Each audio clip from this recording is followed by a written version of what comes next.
पदान्तिकं वन्देऽहं शिवतापदकमलां श्रीगुरुं वैष्णवांश श्रीरूपं साग्रजातां सहगना रघुनाथां तं सजीवं साद्वैतं सावधूतं परिजना सहितं कृष्णचैतन्यदेवं श्रीराधा कृष्णपादान् सहगना ललिता श्रीविशाखां स नमो विष्णुपदाय कृष्णपृष्ठाय भूतले श्रीमते भक्तिवेदान्त स्वामी नाम्ने नमस्ते सरस्वते देवे गौरवाणी प्रचारणे निर्विशेष शून्यवादी पाश्चात्यस्थाने वाञ्छाकल्पतरुभ्यश्च कृपा सिन्धुभ्यश्च पतितानां पावनेभ्यो वैष्णवेभ्यो नमो नमः।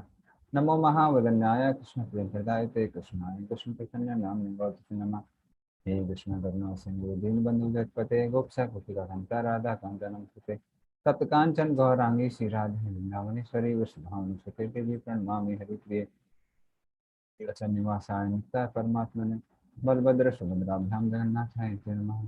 जय श्री कृष्ण चैतन्य प्रभु नित्यानंद श्री अद्वैत शिवासादि गौर भक्तवृंद हरे कृष्ण कृष्ण कृष्ण हरे हरे हरे राम राम राम हरे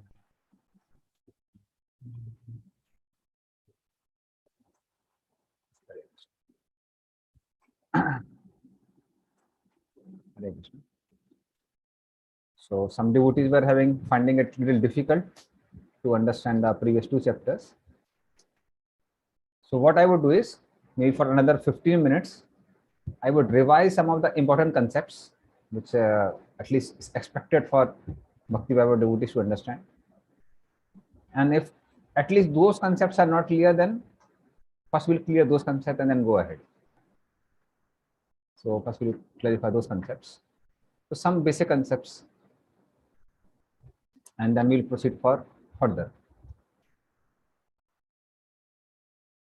So as we had learned in chapter number 5 in the previous unit, so there was a description of the creation from Mahavishnu. So initially there was a current Srishti. Current Srishti means how Mahavishnu glances on Pradhan. Pradhan is the unmanifest Mahatattva, and that is how gradually all the 24 elements come out. So that's called Karan Srishti. And then Kara Srishti is there. So after these 24 elements come out, they still don't know how to coagulate. So then Lord sends his Vibhrat Sakti, coagulation potency. It's like, no, somebody wants to take sambar. Then doesn't mean that no, we take all sabji one by one in the mouth, and then we put masalas in the mouth, and then you just shake here and there, and then the sabji is prepared in the belly. We prepare the sabji and then we eat it. So similarly, for the formation of the universe, these 24 elements had to come together. And the devatas of these elements, they pray to the Lord, and then later on they mix. 24 elements mix.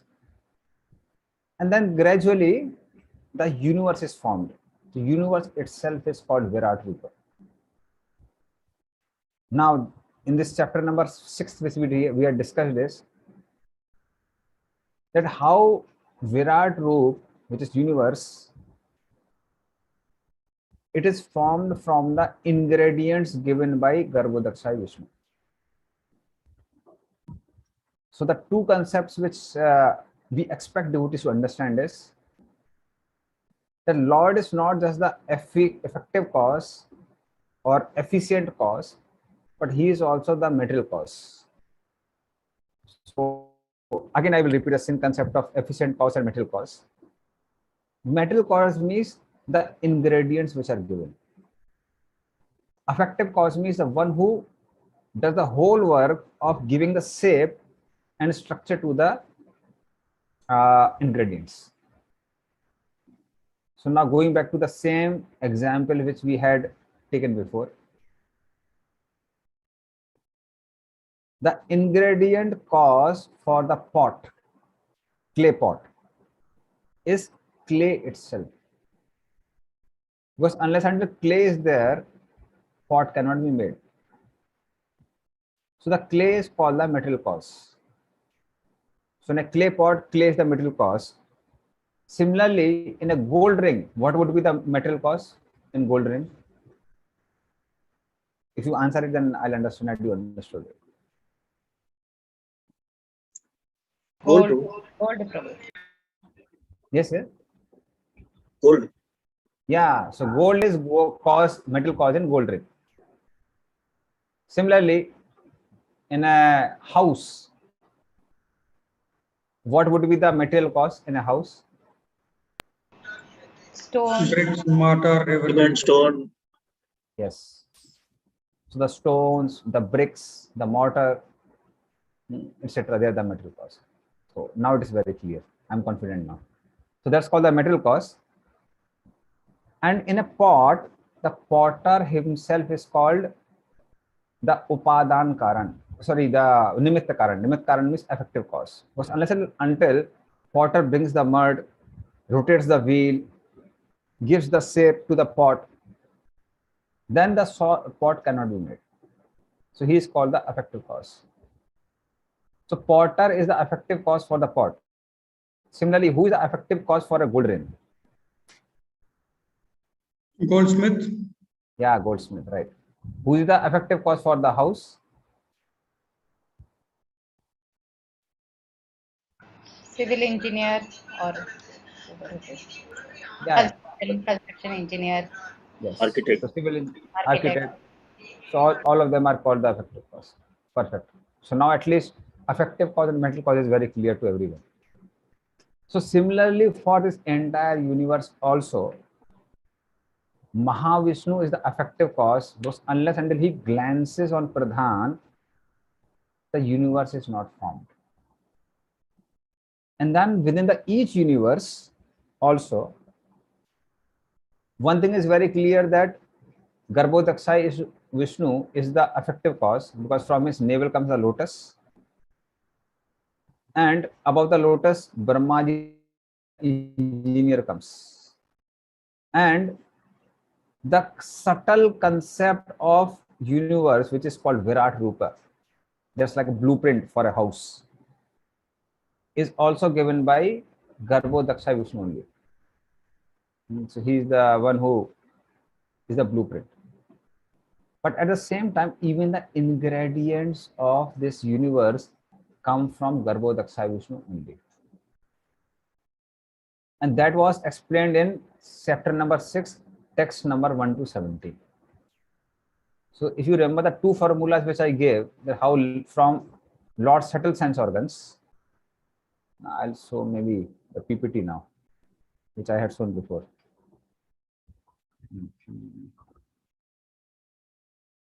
So I'll just show the two formulas.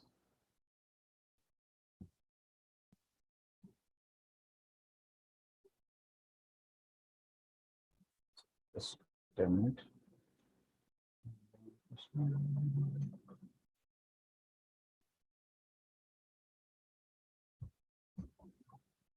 Yes. So that is how, from as we discussed before, from Garbhodaksha Vishnu subtle organ comes sense objects, which are called tanmatras, and the five gross elements: earth, water, fire, air, ether. Similarly, from Garbhodaksha Vishnu's gross sense organs, the sense devatas for each senses. So the sense devatas were here. For ear, Dig devatas, eyes, Surya, skin, Vayu, nose, Ashwini Kumaras, tongue, Varuna, hands, Indra, feet, Upendra, voice, Agni, anus, Mitra, genitals, Prajapati. So they come out. Subtle sense organs come, which are there a part of subtle body, and we had discussed before. So that is how this all the sensitivita, subtle sense organs, and gross sense of organs, which is made up of five Panch Mahabhut, as well as the sense objects, they all come from the Lord's gross and subtle sense organs. Now, the difference which I told was that Lord's subtle and gross sense objects are made up of Satchid Ananda, and our gross and subtle objects, senses are made up of the Sattvagur, Rajagur, Tamagur. So that is what I had explained before. So I hope this is clear to all the devotees. So any question on that? Okay, good. So if that is done, that means no, my 50% of the work is done. Later on, from 18 to 22 in chapter number 6, we had discussed the difference between Ekpad Vibhuti and Tripad Vibhuti. Tripad Vibhuti is the spiritual world. Ekpad Vibhuti is the material world. So we learned the differences between both of them. So when I showed this chart, it was there. So that's what we had discussed. So we'll not go in detail again. But Ekpad means 1/4. So out of 4 parts, 1 part is the material world, 3 parts is the spiritual world. That means majority stays in the spiritual world, minority stays in the material world. So we had learned the differences. This was from verse 22 to 18 to 22. After that, Brahma substantiates this concept of Lord being the material cause from his own experience that we learned from 23 to 30. So he says that I personally was born in the lotus. And then using the limbs of that lotus, because lotus comes from whom? From whom does the lotus comes? Garbhodaksha Vishnu. Yeah, Garbhodaksha. And from same lotus, which comes from Garbhodaksha Vishnu, which is a part of Garbhodaksha Vishnu's body, he makes the universe. He does the yajna to please Garbhodaksha Vishnu. That means he sees that everything, even all the materials, are also part of Lord only. There's nothing apart from Lord in the entire creation. Because all the materials are also part of Brahma's, Lord Garbhodaksha Vishnu's body. So that was experience of Brahma, and he says this concept is totally matching with my experience. So Shastric evidence, when they're verified by one's experience, they become realization. What we hear from scriptures, we see it, that becomes a realization. So that's what we learned from 23 to 30. And then Brahmaji answers 2 more questions which Narada had asked previously. Another was Yad Adhishtanam. So Yad Adhishtanam, I think again I can go to the PPT.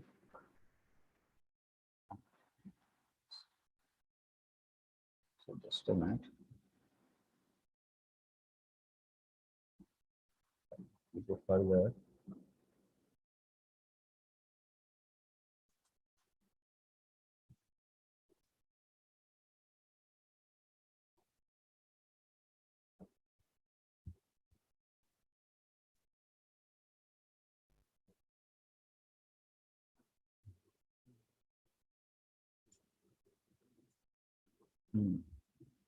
Shirasthanam means shelter. So the next question was, who is shelter of this creation? So then Brahmaji answers by saying no. All the Lord Narayan is the shelter of everything. Yat Adhishthana.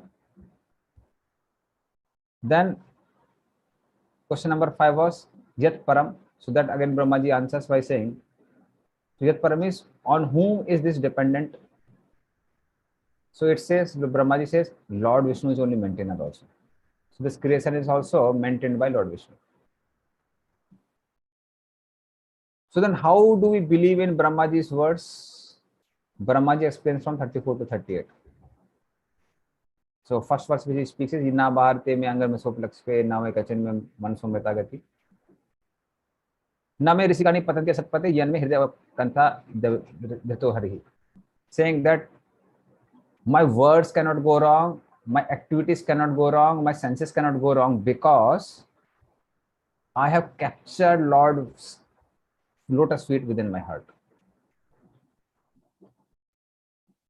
And then later on he says, I cannot fully understand him, although I'm so qualified. Because best of the people can't understand the Lord fully. It is not possible. Because Lord himself cannot understand himself fully in the sense that his glories keep on expanding. So that is what he explains. After that, he answers the question, Yat Samstam creation. So then he says that how Mahavishnu is the without birth, but he is the creator, maintainer, destroyer of the entire creation. Like spider creates the web, maintains it, and swallows it. Similarly, Lord himself breathes out, the universes are created. He maintains them as Garbhodaksha Vishnu and Chirdaksha Vishnu, and he breathes in, and the entire creation is gone. So Mahavishnu is like that. So, and then he explains the qualities of the Lord, how to know him. How to know him is only by the mercy of the Lord. So till now, what Brahmaji does it specifically, he explains about how the blueprint of the universe is made.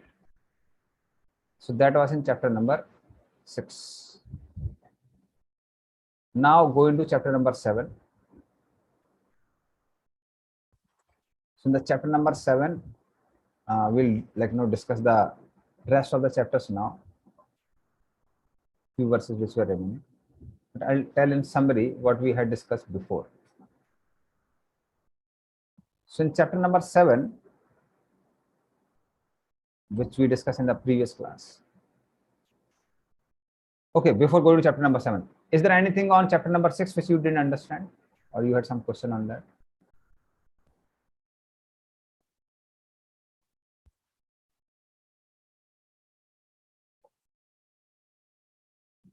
I don't know whether they would have understood everything or not understood anything. Yes, Prabhu, understood. Thank you. Yeah, thank you. Very well. One more request from my side, devotees can come on time. Many times what happens is, if you come late, then it becomes difficult to understand. Because it's difficult to repeat the whole thing. And we generally build the concept one by one. So now in chapter number 7, so Brahmaji had discussed about blueprint of this universe, but he says, no, this universe, it's not, these are not the only incarnations of the Lord. Lord has many other incarnations also. So he was explaining about various Gunavataras. Gunavataras are the avatars of in Sattvagun, Rajagun, Tamagun. So in Sattvagun, the incarnation is Lord Vishnu himself, Karnadaksha Vishnu. For Rajagun is Brahma. For Tamagun, it is Lord Shiva. Then he explained about, we also learned about Leela Avataras, the avatars of the Lord who come to perform various pastimes. So that devotees can do, they can chant about those pastimes, they can hear about those pastimes, and that is how they can advance in spiritual life. So we discuss about Leela Avataras also. Then we discuss about Manvantara Avataras, the Avataras which come in one Manvantar, like current Manvantara Avatar is Vaman Avatar. And Manu himself is also empowered incarnation of the Lord, because these kings come to establish the religion in this world. It is not that easy. So these are all the avatars of the Lord. We discuss about them. We discuss about Saktavish avatar, the avatars who carry a particular energy of the Lord.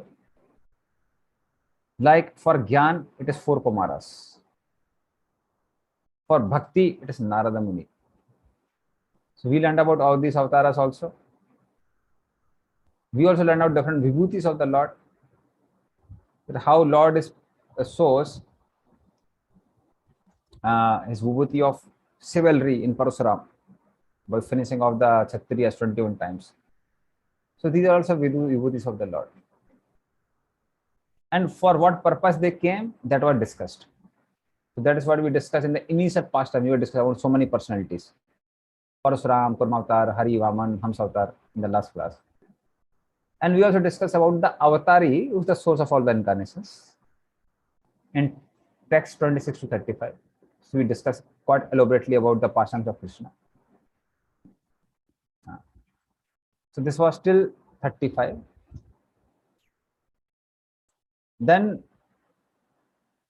40 to 46. So we were discussing how Brahmaji said that one cannot understand about the Lord without his mercy.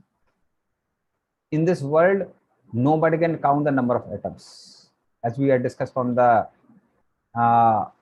example of Parasar Bhatta, who was carrying a handful of dust, and he told to that Digvijay Pandit how many particles are there in this. So one cannot count, but Anansis can count. Anansis can count the number of atoms in the entire creation. Still, he can't understand and describe all the glories of the Lord. He has been trying since time immemorial, because Lord's glories keep on expanding. But devotees can understand Lord to some extent through surrender and Lord's mercy. So without mercy of the Lord, one cannot understand, and to the degree Lord allows, one can understand. That's what we had discussed. 47 to 49, we had discussed. This was the end. What we had discussed was the inferiority of path of Gyan and Yoga in comparison to Bhakti. How Bhakti is superior to Gyan, how Bhakti is superior to Yoga also. So that's what we had discussed in 47, 48, and 49 in the last class.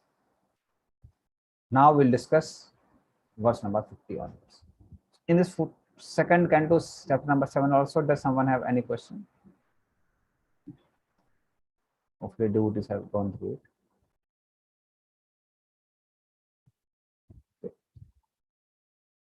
At least seems so, there's no question. So if there's no question, what we'll do now, we'll move on to further in chapter number 7. So chapter number 6 and 7 are clear. If these concepts are clear, then I'm confident then other things are clear. So then we don't have to worry. So other things may be too technical, but these things are at least simple. Okay. Fine. So then we'll go to the verse number 50. So basically the whole concept of Virat Rupa was given to make us understand that how Lord is the material cause of the entire universe. That's why as soon as we should see the universe, we should remember the Lord. The whole purpose is to remember the Lord. Smartam Satatam Vishnu Vismartu Najapsit Sarvinividi Nisyatasur Iti Evikankaraha. All the rules and regulations of the scriptures are meant for two purposes. Smartam Satam Vishnu. Always remember Krishna. Vismartu Najapsit. Never forget Krishna. So by seeing this universe, we should remember the Krishna, and that is the whole purpose behind this tough concept of Virat Rupa. If you can understand that, then we are sufficient. Although we may not understand the technical piece. Okay, so now we'll go to our chapter number 7, text number 50 onwards. So I'll share with all of you.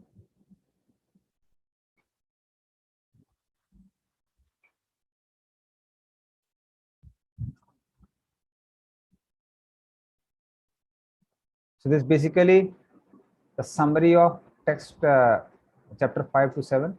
This is given from 50 to 53. Though all the concepts are given in a concise form. So somebody can just read the translation one by one. Text number 50. Hare Krishna. Mataji, go ahead. Hare Krishna Prabhuji, Dandavat Pranam. Text 50, translation based when Grace Bhaktivedanta Srila Prabhupada ki Jai Srila Prabhupada. My dear son, I have now explained in brief the Supreme Personality of Godhead, who is creator of the manifested worlds. Without him, Hari, the Lord, there are no other causes of the phenomenal and nominal existence. So what he says is that how, already I have explained to you in brief, as I was telling that this is the main purpose of Virat Rupa and the entire creation. So how everything is, which is gross or subtle, phenomenal or nominal, everything manifests from the Lord only. So because everything manifests from the Lord, in that sense, it is non-different from the Lord. But when we are not able to see its connection with the Lord, it looks different from the Lord. That is how everything is different and yet not different from the Lord. Achintya bheda bhetattva. That's achintya bheda bhetattva. So that has been explained through the entire process of creation as well as through the Virat Rupa explanation also. Next, 51.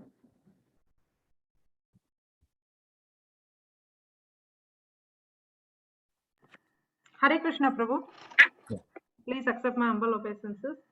Hare O Narada, this science of God, Srimad Bhagavatam, was spoken to me in summary by the Supreme Personality of Godhead, and it was spoken as the accumulation of his diverse potencies. Please explain this science yourself. So I have spoken summary, you can explain to yourself.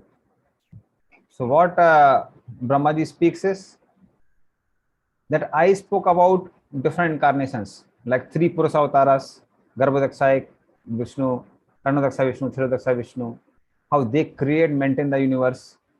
I spoke about different avatars in chapter number 7, this chapter only. Everything was spoken just to explain that how entire universe is just collection of Lord's vibhutis. Yad yad vibhuti mat sarvam Srimad Ujatam eva tattadeva vigachitam mam tejo ansa sambhava. That how entire creation is just a spark of the splendor of Lord's opulences. That means as soon as we see some vibhuti, we should remember the Lord. So that is what Brahmaji explains. Okay, next one.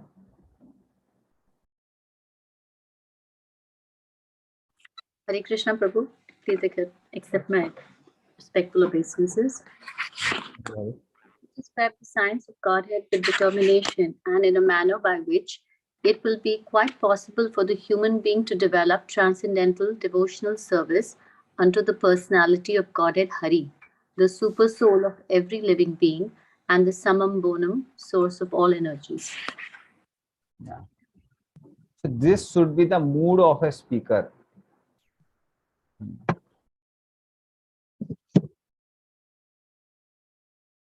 So this particular verse and this particular translation, Brahmaji speaks. So one should speak with determination and in a manner which helps a person to ultimately become devotee of the Lord and develop transcendental loving service toward the Lord. And we see in this way we can glorify Srila Prabhupada also.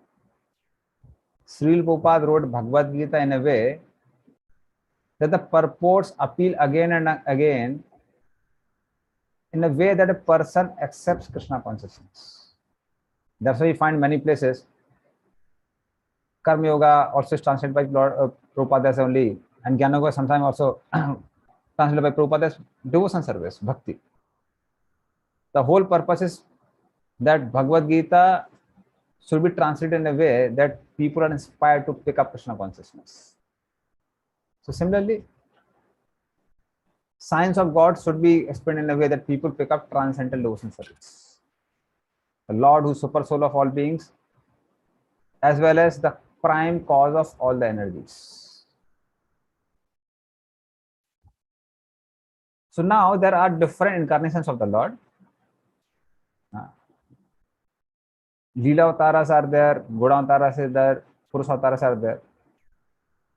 So we concisely see or define the incarnations of the Lord, or the knowledge of transcendental knowledge basically. There are 3 levels of transcendental knowledge. The basic level of transcendental knowledge is the difference between soul and matter. So in 2nd chapter of Bhagavad Gita, initially, Nayanam Chandan Disastarani, Nayanam Dahati Pavaka, etc. Lord talks more of a difference between the body and soul. That's called the first step in transcendental knowledge. Or it is also sometimes called knowledge of Brahman. Because Brahman is composed of living entities. Higher than that is the Lord's knowledge, or the knowledge of Lord's dealing with matter. So currently what we are discussing in these chapters of second canto is Lord's dealing with matter. And practically speaking, till chapter number 5, sorry, canto 5, is a great description of Lord's dealing with matter. So how Lord creates this world, how Lord maintains this world, how Lord annihilates this world, all this knowledge is the more of a knowledge of Paramatma. Because all these three Paramatmas are there. Who are these three Paramatmas? Somebody can explain.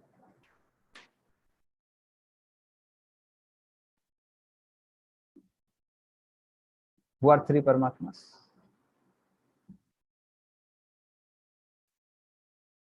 Prabhu, Karnodakashayi Vishnu, Garbhodakashayi Vishnu, and Kshirodakashayi Vishnu, Prabhu. Yeah. So all these three are Paramatmas. So Karnodakashayi Vishnu is Paramatma for All the Mahatattva, Prabhu. yeah, Mahatattva, or the entire creation. Yeah. So if the entire creation is considered a body and all the living entities together in the creation are considered soul, then Paramatma is Mahavishnu or Karnodakashayi Vishnu. Garbhodakashayi Vishnu is Paramatma for the 14 planetary systems. So for this universe. The universe. yes, for each universe. So if each universe is considered a body and all the souls within the body, so in the universe, Hiranyagarbha, are considered one soul, then Garbhodakashayi Vishnu is Paramatma.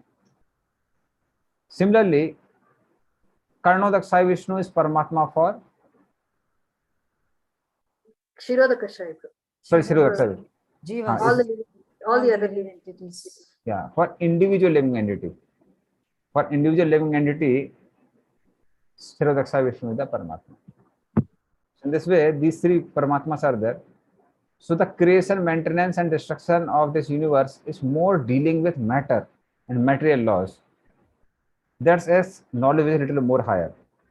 But the highest knowledge is knowledge of laws dealing with living entities. How Lord deals with the devotees. Living entities means basically devotees. So Lord's rasa and dealing with the devotees, which is called Bhagavan realization, is the highest. These three levels of knowledge are knowledge of soul and matter. Higher than that is knowledge of Lord's dealing with matter. And the highest knowledge is the knowledge of Lord's dealing with his devotees. That's the highest. So already Brahma spoke about Lord's dealing with devotees. Okay. Anupama Radharani Mataji, you had a question. Hare Krishna, Prabhu. You spoke about the three Paramatmas and how Kshirodakashayi Vishnu as Paramatma, he enters into all the living entities. So how do we understand this from the Brahma Samhita, Andantarastha Paramanu Sayantarastham? So that means within the atom also the Paramatma is there. So is it the Kshirodakashayi Vishnu Paramatma who's there, or which Paramatma is there within the atom? Okay. So this is very good. Yeah. So Kshirodakashayi Vishnu, is everything freezing for me or for everyone? If it is for me, I'll change my network. I think it's for me only. It's breaking up. My voice is breaking, na? So what I'll do is I'll connect to another network. So just give me a minute.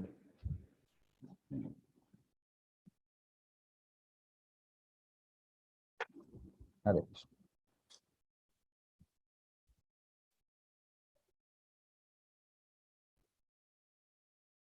Okay. Hare Krishna. So now my voice may be more audible. It won't be breaking now. Yes, Prabhu. Yeah. So understood the question. So Kshirodakashayi Vishnu enters each atom as well as each body. But main thing we have to understand is Kshirodakashayi Vishnu has more to deal in detail with the laws of nature. So when he enters each and every atom, he makes the atom functional.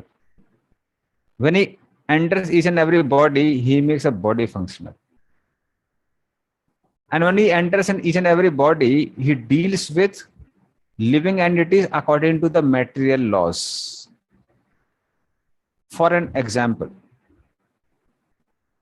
now let us say there is a Mr. Tata.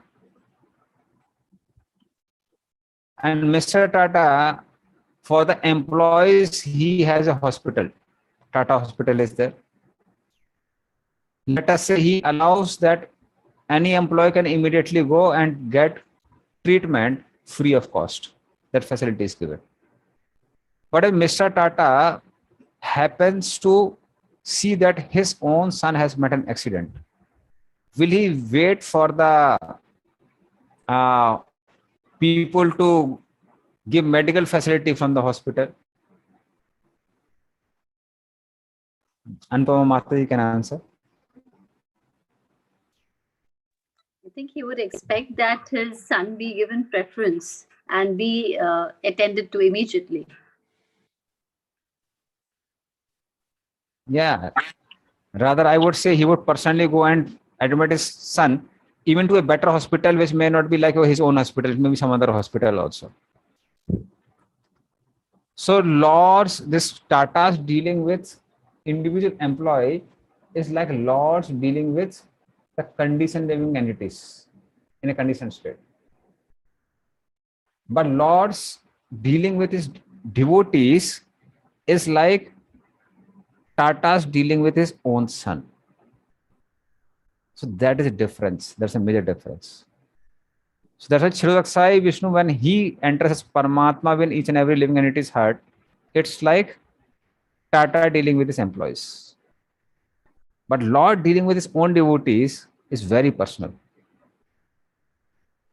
So whether Tata is dealing with the factory, which is like Kshirodaksai Vishnu entering in each and every atom, or Tata's dealing with his own employee, which is like Paramatma entering in each and every living entity's heart, is pretty different from Bhagavan, who deals with his devotee. That's like Tata dealing with his own son. Does that clarify your question? Thank you. Sorry. Hare Krishna, Prabhu. Yes, that's canon. Prabhu, can you kindly repeat these three Paramatmas? I could not understand because I haven't read or heard anywhere. Okay. So, for individual atom and the living entity, the Paramatma is Kshirodaksai Vishnu. For the entire universe, we must have read, like in the previous chapter, that all the souls keep on waiting for 1,000 years for Lord to appear. So all the collective souls in the universe, if they are considered a soul, entire universe is considered a body, then the Paramatma is Garbhodakshay Vishnu. Similarly, all the living entities who stay in the dormant state after destruction of the universe, if they are considered a soul, and the entire Mahatattva is considered the body, then the super soul is Paramatma is Karnodaksha Vishnu. Does it answer your question, Rasikananta Prabhu? Yes, Prabhu. Thank you, Prabhu. Correct. So it is explained in Chaitan Charitamrita. It is there in Chaitan Charitamrita. Yeah, Rupa Rani Mataji. Hare Krishna, Prabhu. Dandavat Pranam. Prabhu, regarding this analogy you said, Prabhu, so when he enters into the atom, that is compared to the employees, right? And when he enters into the jivas, it is compared to his own. No, atom. Yeah. No. Yes, Prabhu. When he deals with factory and different management, that is like Paramatma entering in every atom. Okay, Prabhu.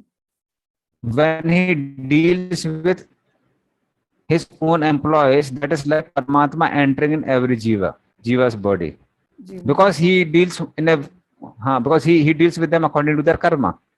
Okay, Prabhu. And when Devotees. His son. Lord deals with devotees, that is like dealing with his own son. Son. Okay. Okay. Thank you so much. Yeah.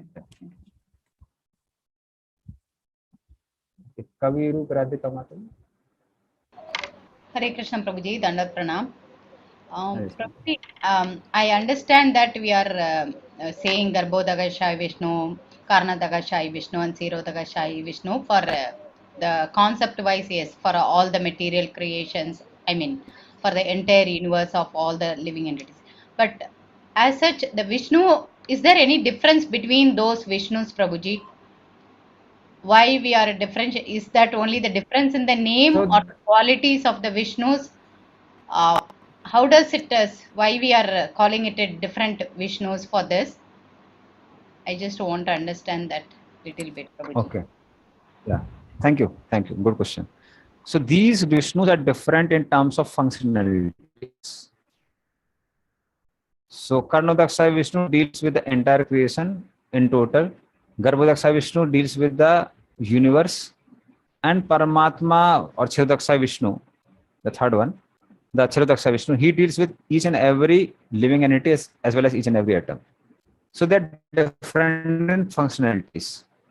Like we give an example that how Lord in home is Krishna, Lord in office is Vishnu. Similarly,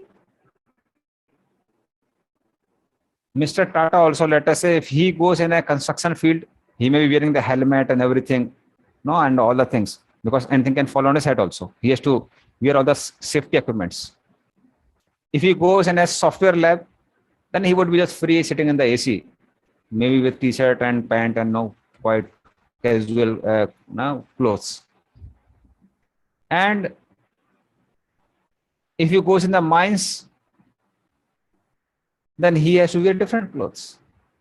So same person may be working in his own farm, in his own place, but he may be in different departments in different dresses. So similarly, these three Vishnus, they deal with matter, but because they have different functionalities, there is a difference. Okay. Does that answer your question? Thank you, Prabhuji. Wonderful analogy. I can make out with the analogies, Prabhuji, what you said. There is one more question, Prabhuji, about that Shirodaga Shai Vishnu sitting in our heart as Paramatma. Basically, I understand that as sitting as Paramatma, he is watching us and he is guiding us. But there are non-devotees, in their heart also Paramatma is there. Why there is a difference? As soon as Paramatma is like functioning differently for different living entities or soul. And how do we realize that Paramatma? Because we know when the body leaves, I mean, when the soul leaves the body, that is called when that body is dead. Am I right? But Paramatma is also leaving from the body. So how do I realize that Paramatma in our heart? What is the way? Because it is acting differently for the devotees who understand Krishna consciousness and Paramatma. That is, they know there is a Paramatma in our heart and he is watching us. So I just want to understand this little bit. yeah, so for devotee, it's not Paramatma, for devotee, it is Lord himself. Tomara Hridaya Sada Govinda Visram. So for Lord, for devotees, it is Lord only. Lord personally comes. And Lord dealing with ordinary living entities who are not devotees, it's Paramatma. So Paramatma accompanies the living entities in their journey within this world, but he acts personally with his devotees. So in that sense, although he may be Paramatma, but he's a Govinda. He's Krishna himself because he's very personal. So as soon as we pick up Krishna consciousness, it becomes personal. It is no more dealing with ordinary living entities according to the laws. So it takes time to get rid of the laws of nature fully, because even when we switch off the fan keeps on working for some time. But the very fact that the fan is switched off, it won't act the way when the fan is switched on. It's different.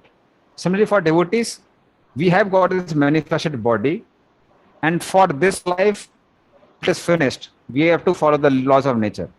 But Lord deals with the devotees separately, not like the way he deals with the outsiders. Okay? Okay, Prabhu. Hare Krishna. Another pranam. So devotees don't have to suffer like devotees don't have to suffer like outsiders. That's why Lord says, "Na apichet suduracharo bhate mamananna bhag." Even my devotees commits very abominable action, but he's called should be called a sadhu. So Lord doesn't deal with the devotees like that. Okay. Okay. Bhagavan Balaji Prabhu, last question. Otherwise, we will not be able to complete. Yeah. Hare Krishna. Prabhu, adding to what you said, he is wearing different costumes for different functions he is doing.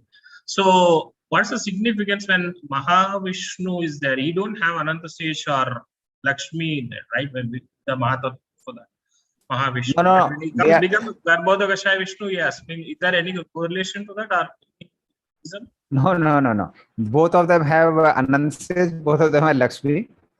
It's not that they don't have. Because when Krishna and Arjuna go to meet Mahavishnu in their abode, we find the whole castle of Mahavishnu is there. And there are different devotees who are worshipping him, serving him. Lakshmi is also there. So it's not that here in a functionality, those details are not given, but those details are there. That's why the place of Mahavishnu is also good as only. He deals more with matter. Okay. In that sense, all three are same. Functionalities are different. Mahavishnu deals with the entire creation. Garbhodaksha Vishnu with one universe, and Chodaksha Vishnu with each and every atom and each and every individual living entity. Those functional differences are. Okay. Okay, bro. Thank you. Okay. So now we'll move. Otherwise, we will not be able to cover our current chapter. Yes. So we'll take last verse of this chapter. Maybe repeat after me. Mayam varnayato musya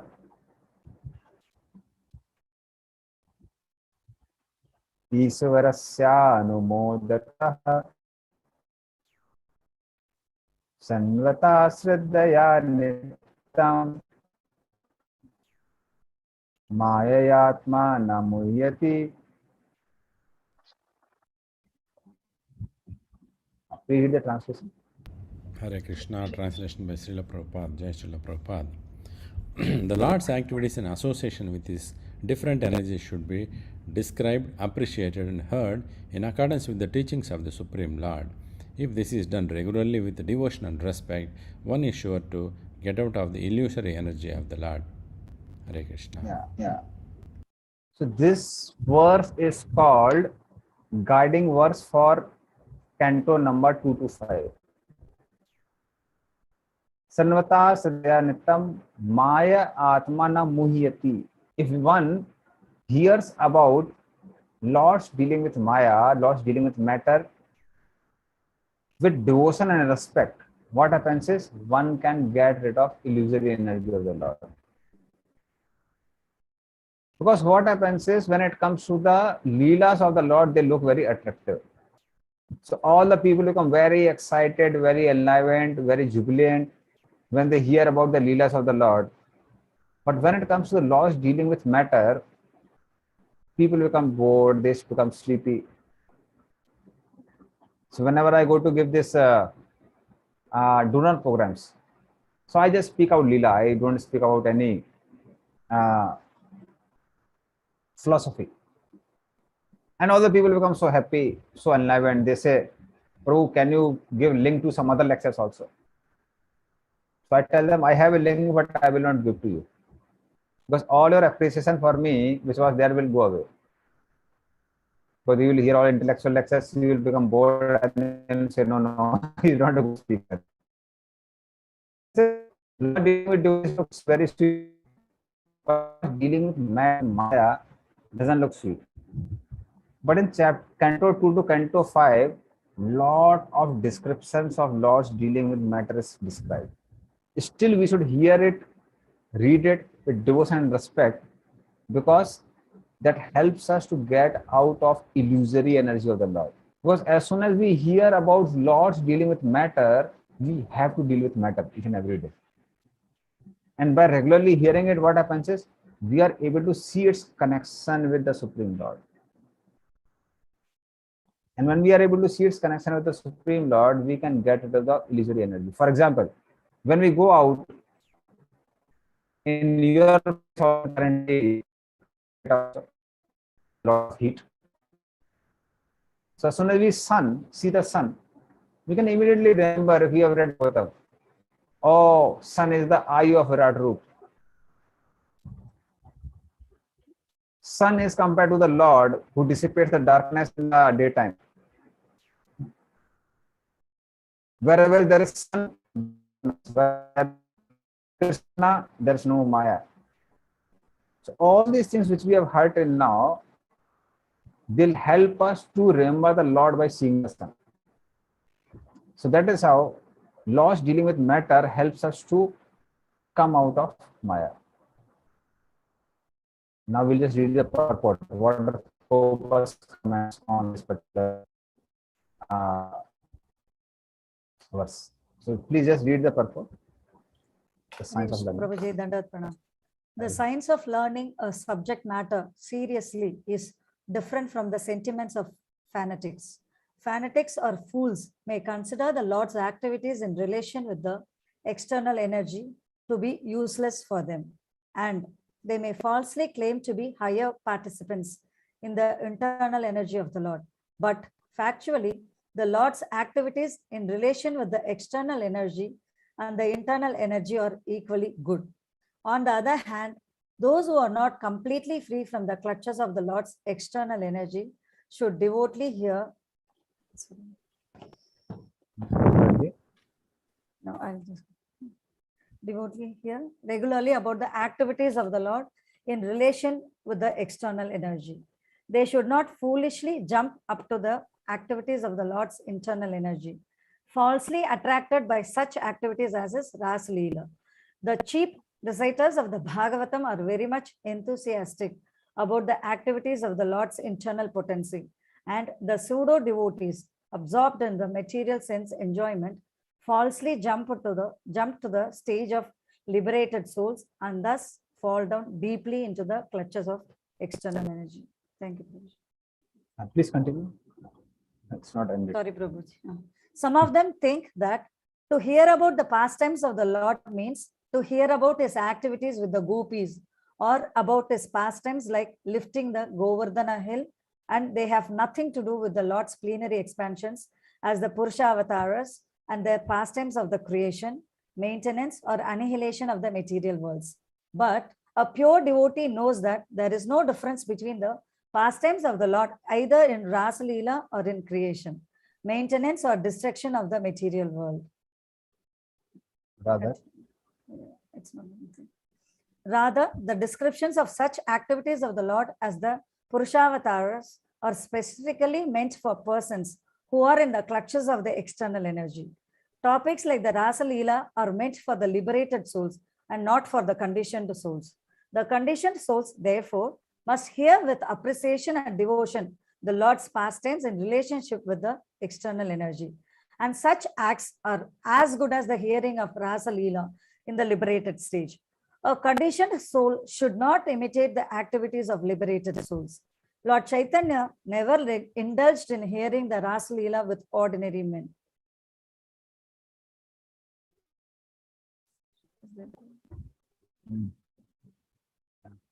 Continue, or if you are tired, someone else continue. Yeah, yes, Prabhu. Someone else can continue. I can read, Prabhuji. Prabhuji, can I continue? Yeah, yes, please. Hare Krishna. In the Srimad Bhagavatam. Yes, Mataji. Yes. Sorry, Prabhuji, I'll start. In the Srimad Bhagavatam, the science of God, the first 9 cantos prepare the ground for hearing the 10th canto. This will be further explained in the last chapter of this canto. In the 3rd canto, it will be more explicit. A pure devotee of the Lord, therefore must begin reading or hearing Srimad Bhagavatam from the very beginning and not from the 10th canto. We have several times been requested by some so-called devotees to take up the 10th canto immediately, but we have refrained. From I cannot see, Prabhuji. Scroll up, Prabhu. Yeah, but we have refrained from such an action because we wish to present Srimad Bhagavatam as the science of Godhead and not as a sensuous understanding for the conditioned souls. This is forbidden by such authorities as Sri Brahmaji. By reading and hearing Srimad Bhagavatam as a scientific presentation, the conditioned souls will gradually be promoted to the higher status of transcendental knowledge after being freed from the illusory energy based on sense enjoyment. Thank you. Hare Krishna. Thank you.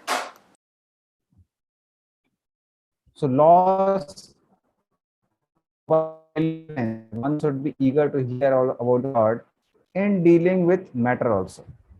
So the subjects which we are reading now. So they may be boring, whereas last Lila chapters may be looking very interesting, very enlivening. But for the conditioned souls, till they get become liberated, because they have to deal with matter, they should learn about laws dealing with matter. So that's importance of hearing about Lord's pastimes with matter.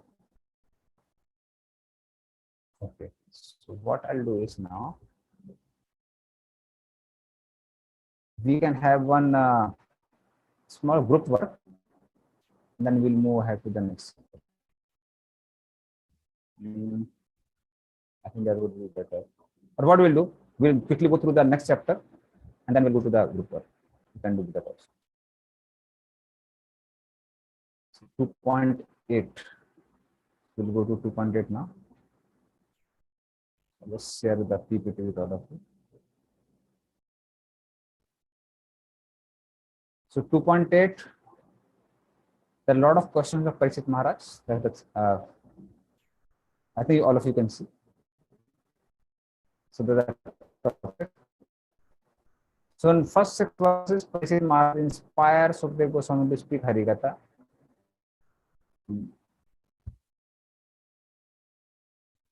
He has a lot of questions from 7 to 23. And then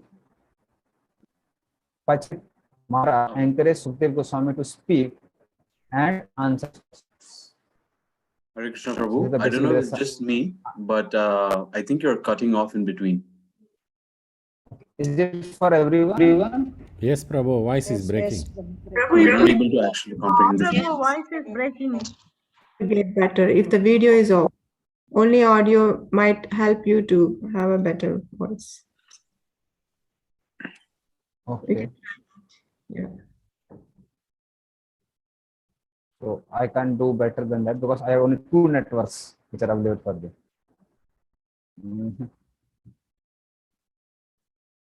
So I think now signal is supposed to be good.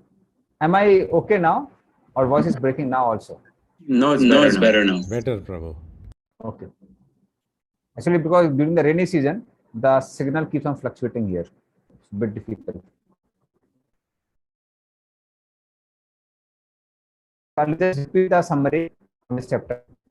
So first 6 verses, Parikshit Maharaj inspires Sukadeva Goswami to speak Harikatha. Then he asks a lot of questions. And at the end, he encourages Sukadeva Goswami to speak and answer these questions. So this is the whole chapter number 8 summary. So we'll go through the important verses and through the questions. And then later on, we'll have some group workouts towards the end. 2.8. So I'll share with all of you.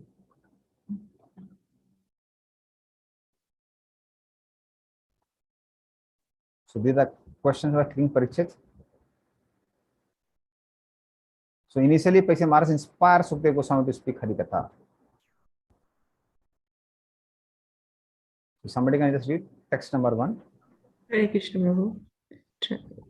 Text 1. King Parikshit inquired from Shukadev Goswami, how did Narada Muni, whose hearers are as fortunate as those instructed by Lord Brahma, explain the transcendental qualities of the Lord, who is without material qualities, and before whom did he speak?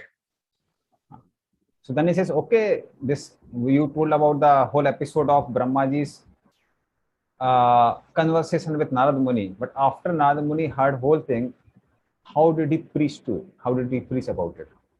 Who is the recipient of that knowledge? So please tell me all these details about Narada Muni's exploits, how he went and preached. Text button.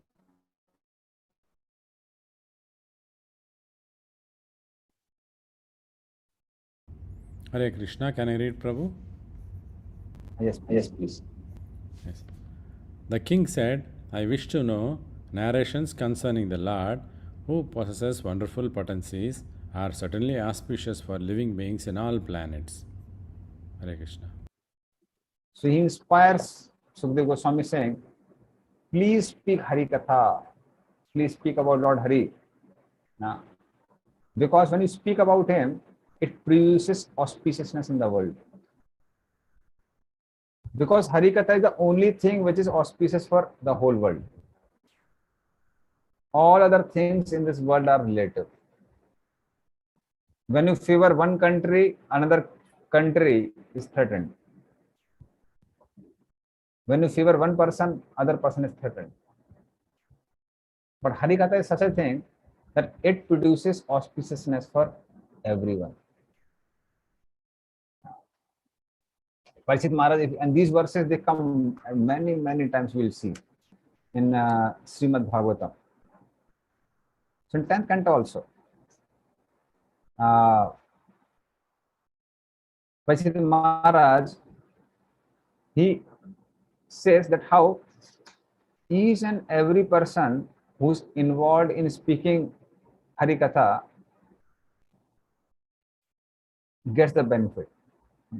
Vasudeva Katha Prishna Purusham Teen Punatihi Vaktaram Prakshakam Srotim Tatpad Salilam Yatha. He says, Vasudeva Katha Prashna Purusham Teen Punatihi. By hearing Vasudev Krishna or asking questions about Lord Vasudev, it's very auspicious because 3 types of people get benefit whenever there's Vasudev Katha going on. Who are they? Vaktaram. One who answers the question, he gets the maximum benefit. He gets maximum benefit because he has to be very attentive. He can't sleep. He can put off his camera and do something else. And even if camera is there, some other sounds are coming, he's not distracted. Because one who speaks, he has to be very attentive. So he gets the maximum benefit, Vaktaram. Second one to get benefit is Prakshakams, one who has asked the question. That means he has really dwelled in the topic and then he's asking the question. That's the second one.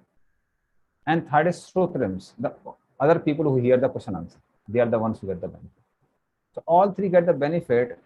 They get the same benefit which one gets by taking dip in Ganga. Ganga water may not be available to everyone all the times. But whenever there is Hari Katha going on, all these 3 people get the benefit. So that is how it's very auspicious. And there is similar verse. We discuss about the fortune of Hari Katha.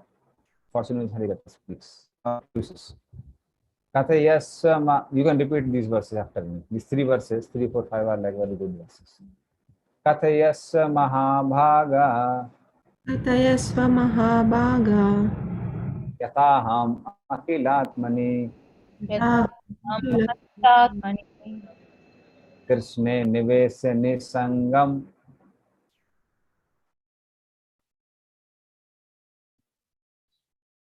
Manastyakshe Kalevaram.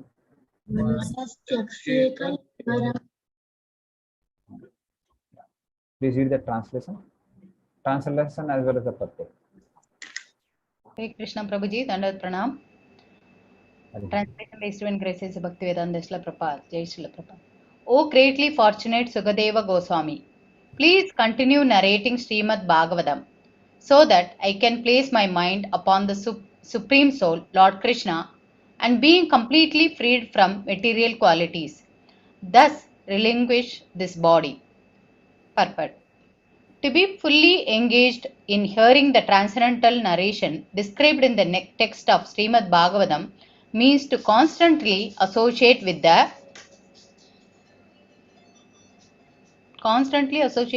Supreme Soul.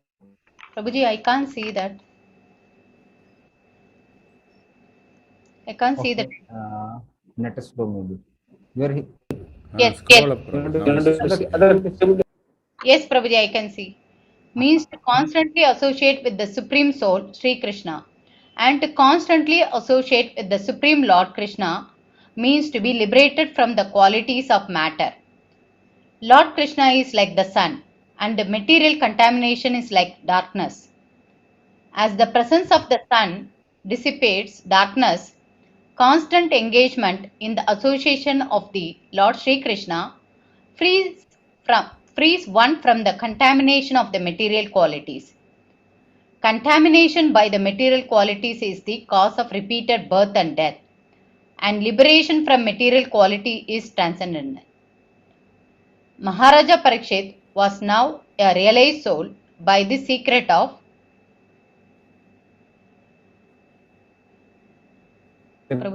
Scroll up, Prabhuji. I think it's taking time. Actually, I have scrolled up. It takes time for data to get transferred. Yes, Prabhuji. So that's the problem. Secret of liberation through the grace of Sukadeva Goswami, for the latter had informed the king that the highest perfection of life is to be in remembrance of Narayana at the end of life. Maharaja Parikshit was destined to give up his body at the end of 7 days, and thus he decided to continue remembering the Lord by his association with the topics of Srimad Bhagavatam, and thus to quit his body in full consciousness of the presence of Lord Sri Krishna, the Supreme Soul.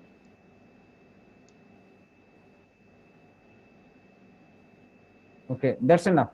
That's enough. Thank you, Prabhuji. We'll not go to the rest of the purpose. Yeah. So in this way, Prabhupada is making a very clear point is, when we are associating with Srimad Bhagavatam, hearing Srimad Bhagavatam, then actually we are in contact with Krishna. Because Srimad Bhagavatam is also incarnation of Krishna. Krishna Sodhama Pagate Dharma Jnana Devisa Kalunashrisamisa Purana Arpanoditaha. So when Krishna goes back to his abode, Golok Vrindavan, the darkness which prevails in the entire creation, because Krishna goes along with Dharma and Gyan. And then Purana Arkanodita, then arises the Purana called Srimad Bhagavatam. So that is how by associating with Krishna means associating with Srimad Bhagavatam is associating with Krishna. And whenever we associate with Krishna, which is who is compared to sun, there can't be any Maya, there cannot be any illusion. So that's why just by hearing Srimad Bhagavatam, reading Srimad Bhagavatam, we are in association with the Lord. So that's why Hari Katha is very important. When we hear Hari Katha, we are actually with Krishna.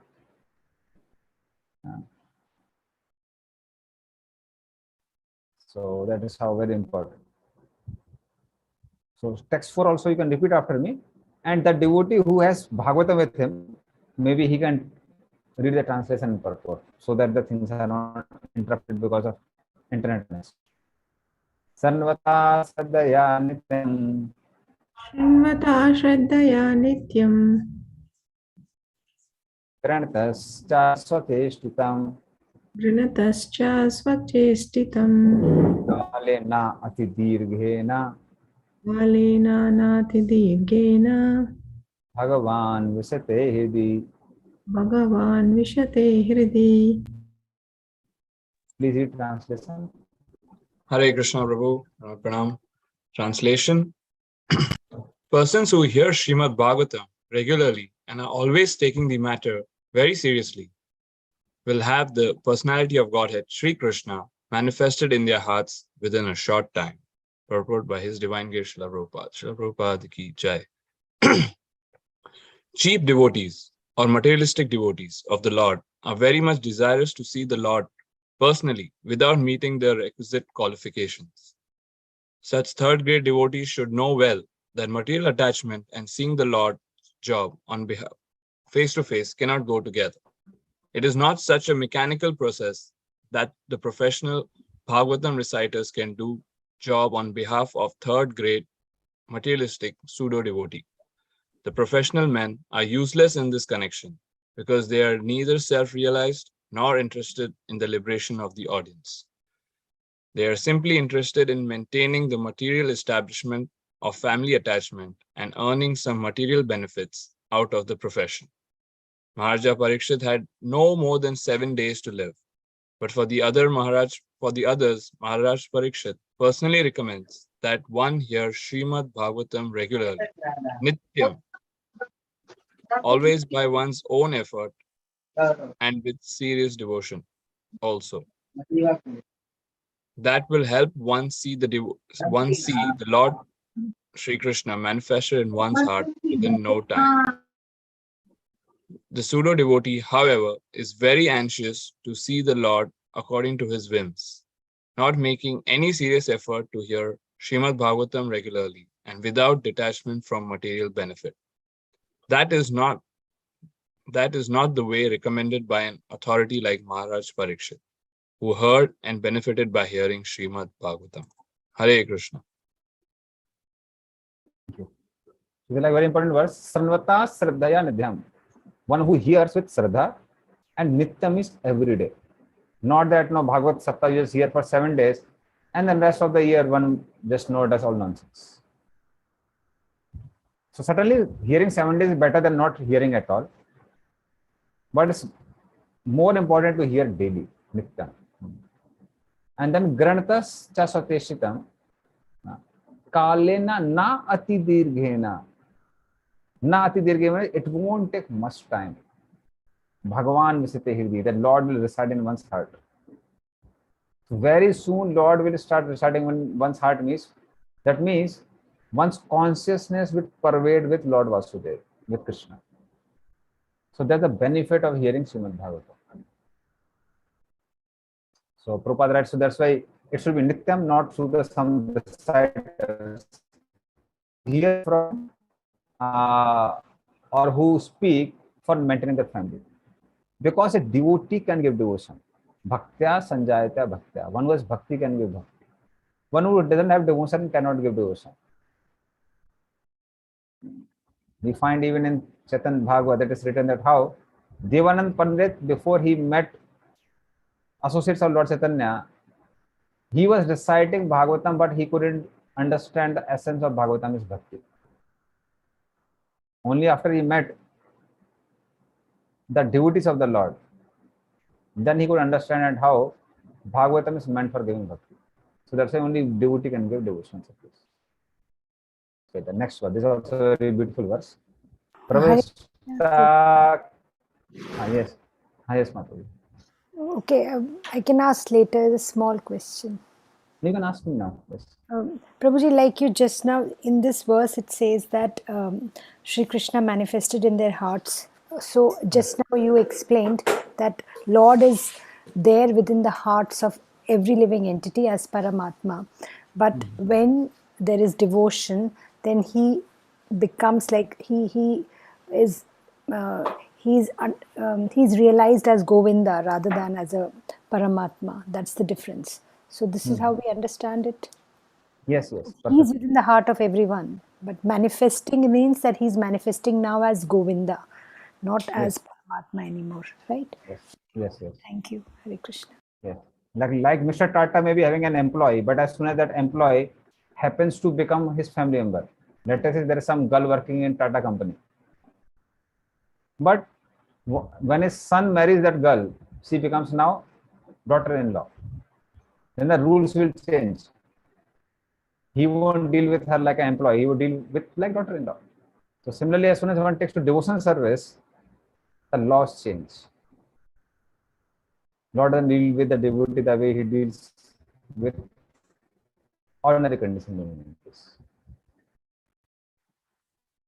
Okay, so we'll go to the next verse. Pravesh, thank you. Pravishta karnarandrena Pravishta karnarandrena swanam bhavasaroruham swanam bhavasaroruham dhunoti samalam krishnaha dunoti shamalam krishnaha salilasya yatha sarat. salilasya yata sharat.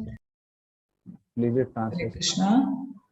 The sound incarnation of Lord Krishna, the supreme soul, that is Srimad Bhagavatam, enters into the heart of a self-realized devotee, sits on the lotus flower of his loving relationship, and thus cleanses the dust of material associations such as lust, anger, and hankering. Thus it acts like autumnal rains upon pools of muddy water. Thank you.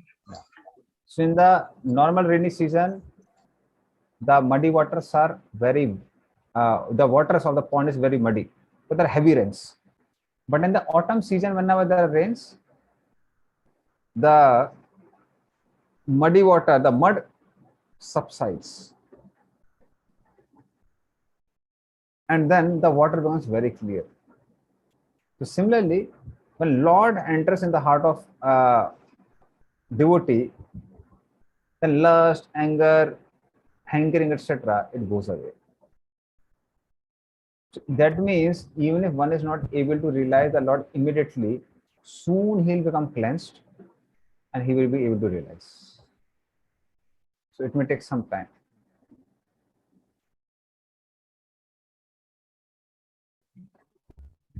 So we'll not go into this particular purport because it will be part of your this also exercise also. Now we can just read the text. Read text number 6. Hare Krishna.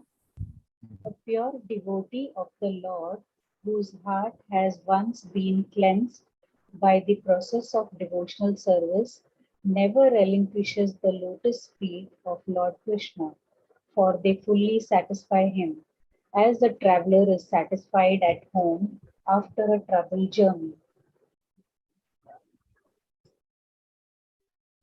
So sometimes things are more comfortable than staying in home because you get all sorts of facilities. But in general, we find whenever person goes to the journey, it's pretty troublesome.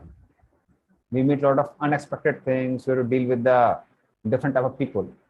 But when he comes back to home, he feels very relieved. Similarly, while we stay in this world, which is like a journey, because our home is spiritual world. So when we stay in this world, we are on a journey in the material world.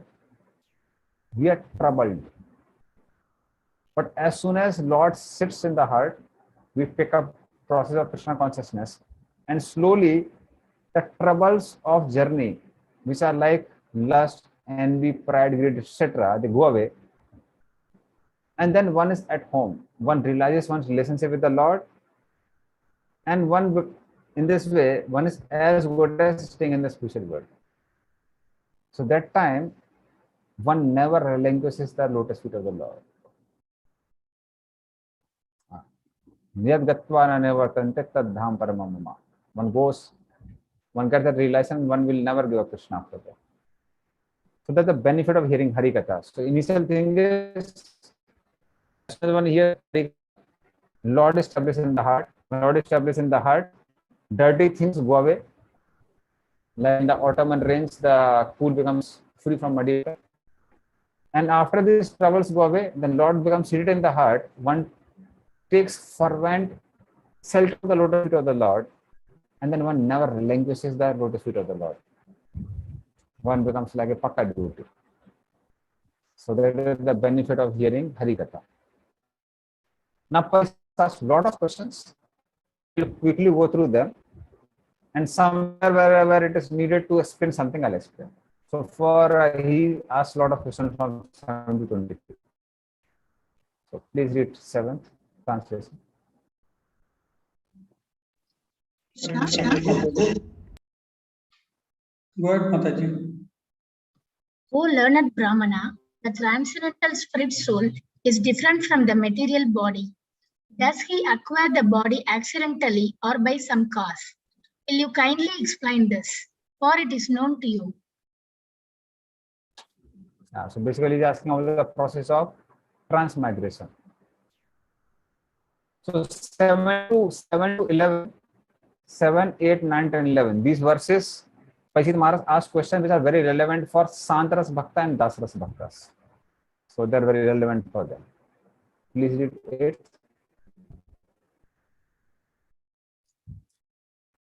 Text 8, Hare Krishna. If the Supreme Personality of Godhead, from whose abdomen the lotus stem sprouted, is possessed of a gigantic body according to his own caliber and measurement, then what is the specific difference between the body of the Lord and those of common living entities?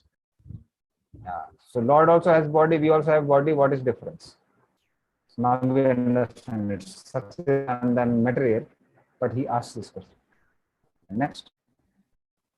Hare Krishna Prabhu. Pranam.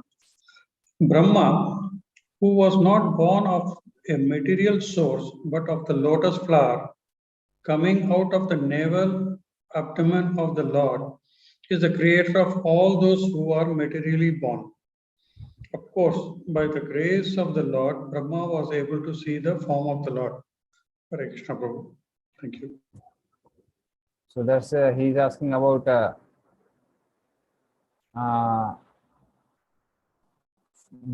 is that form of Lord similar to the form of Brahma or it is different? Because Brahma is son of Lord, and you say that actually speaking, because Lord is Satchidananda and Brahma is made up of material elements, Brahma's body. So is the form same or different? We understand there is a difference, but he's asking about this difference in detail. Next. Hare Krishna. Please also explain the personality of Godhead who lies in every heart as the super soul and as the Lord of all energies, but is untouched by his external energy. He's basically asking about Sridaksha Vishnu and also about Karnadaksha Vishnu, who is the Lord of all energies. So please explain about both these Vishnus in more detail.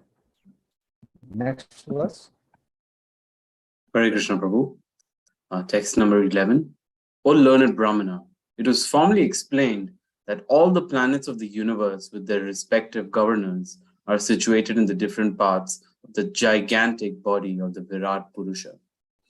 I have also heard that the different planetary systems are supposed to be in the gigantic body of the Virat Purusha. But what is their actual position? Will you please explain that? Basically, he wants to know more about Virat Purusha, because as we hear that there are different Virat Purushas. So in one of the Virat Purushas, the Patal is considered his feet, Bhulok, Bhavarlok are considered his waist, Brahmalok is considered his face. Another concept of Virat Purusha, Brahmano Mukha Sita Bahura Danayatkritaha.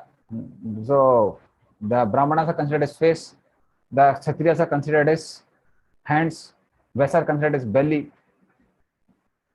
or the thighs, and Sudra is considered as leg. That is one type of Virat Purusha. Another type of Virat Purusha is there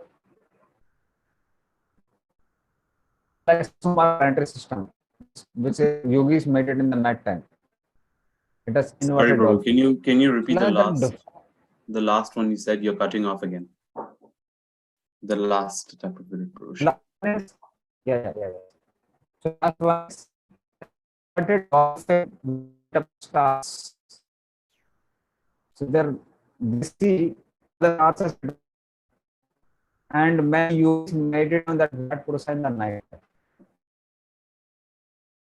So this is also another Virat Purusha. Sorry, Prabhu. I think your connection is bad again. I don't know if you'd be able to switch off the video or. Just a minute. What I'll do is I'll change to another level.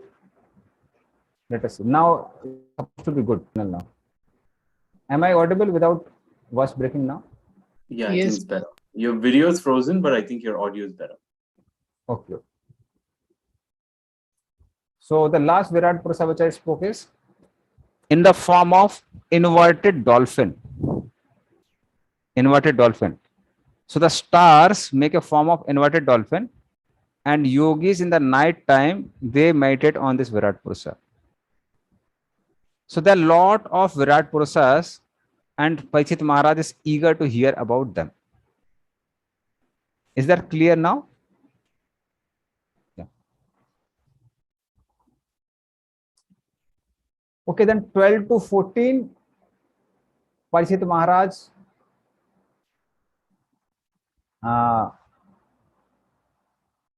basically he is going to ask about Kal and Karma. So just read 12th.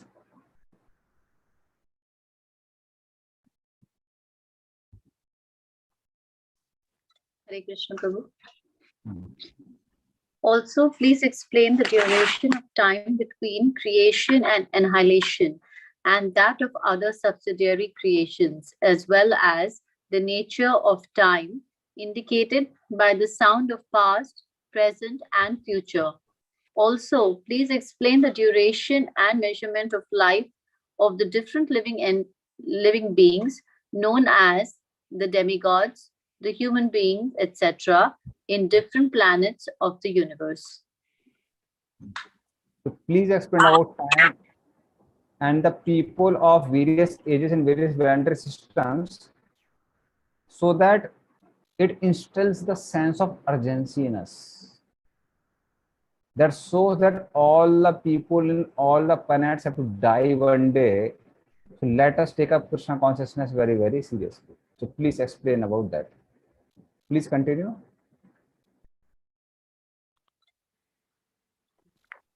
O purest of the Brahmanas, please also explain the cause of the different durations of time, both short and long, as well as the beginning of time following the course of action. Yeah. So from the smallest unit of time to the largest unit of time, please explain both of them. And so there is a chapter called Calculation of Time Through Atom, and that is explained. So that will help us to again understand the urgency, how time is passing by and we have to die one day. And then next question is about karmic reactions. Please read 14th. And again, kindly describe how the proportionate accumulation of the reactions resulting from the different modes of material nature act upon the desiring living being, promoting or degrading him among the different species of life, beginning from the demigods down to the most insignificant creatures. So this is very much relevant for people who are karma yogis, jnana yogis, and even all sort of devotees. They want to know about different species. Please read 15 onwards. 15 is more about Vedic cosmology. Next of the Brahmanas, please also describe how the creations of the globe throughout the universe, the four directions of the heavens, the sky, the planets, the stars, the mountains, the rivers, the seas, and the islands, as well as the different kinds of inhabitants takes place. So please explain about all different universe. So this basically will be explained more in the 5th canto. So 5th canto, all these things will be described in detail. Next one. Also, please describe the inner and the outer space of the universe by specific divisions, as well as the character and activities of the great souls, and also the characteristics of the different classifications of the castes and orders of social life. So please explain about dimension of the universe, the activities of the devotees who are great souls, and as well as about Varnashram system, caste and divisions. So I want to hear about all these things. Next. Hare Krishna Prabhu. Please explain all the the different ages and the duration of the creation, and also the duration of such ages. Also tell me about the different activities of the different incarnations of the Lord in different ages. So in third canto, there is description of different ages, duration of ages, etc. And 11th canto talks about Yuga Dharma and Yoga Avataras. But Yoga Avatara, Lord Chaitanya has also explained who is the Yoga Avatar for this Kali Yuga. And Yoga Dharma is chanting of the holy names. Text 18. Please also explain what may generally be the common religious affiliations of human society, as well as their specific occupational duties in religion, the classification of the social orders, as well as the administrative royal orders, and the religious principles for one who may be in distress. So what, please tell me about Sadharan Dharma. Sadharan Dharma means normally what all occupation duties should be performed. So Bhakti is Sadharan Dharma in the sense that it is supposed to be followed by everyone. It is the affair of the soul. Then please explain about the Vishesh Dharma. Because depending on one's position in one and ashram, there are different dharmas are there. So please explain about Varnashram Dharma. And also, third one is called Apad Dharma. Emergency religion. Let us say a Brahman is poverty stricken and he is not getting any alms. Should he die like that or he should do something else? So they are called Apadharmas. Please explain about all three of them. So that is more explained in the 7th canto, last 5 chapters. Please read next one. Hare Krishna. Kindly explain all about the elementary principles of creation, the number of such elementary principles, their causes and their development, and also the process of devotional service and the method of mystic powers. Yes. So please explain about elements, 24 elements, Sankhya Yoga, which will be explained in chapter canto 3rd. Different type of Purusha Avataras, and also about Yoga Mr. Bhakti. So that is also explained in 3rd canto. So please explain about all these things. Next question.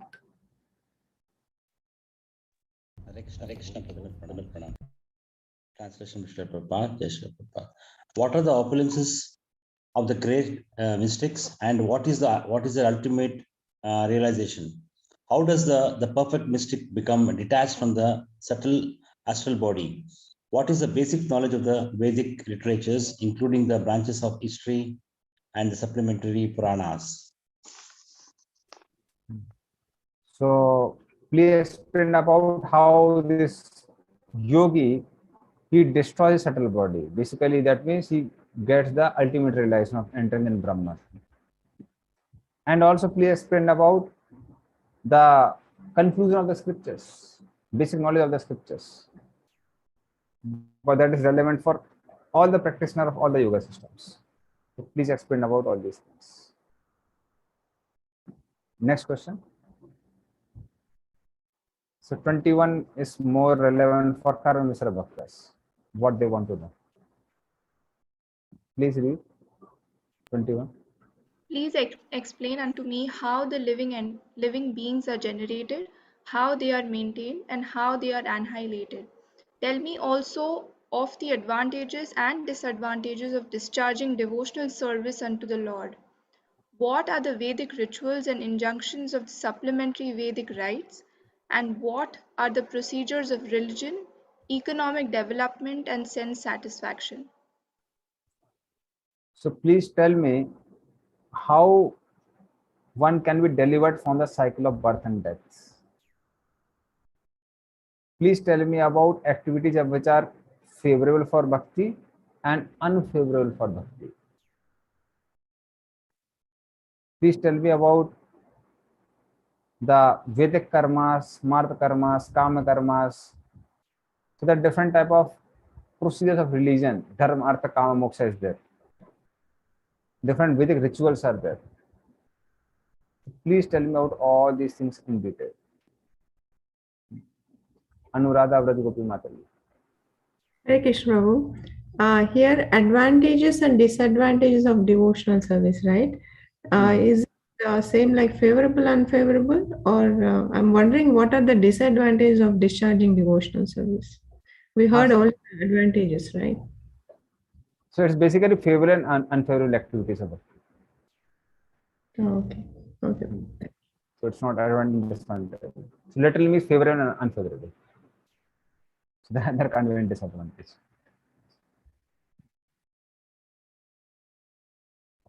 Next, 22.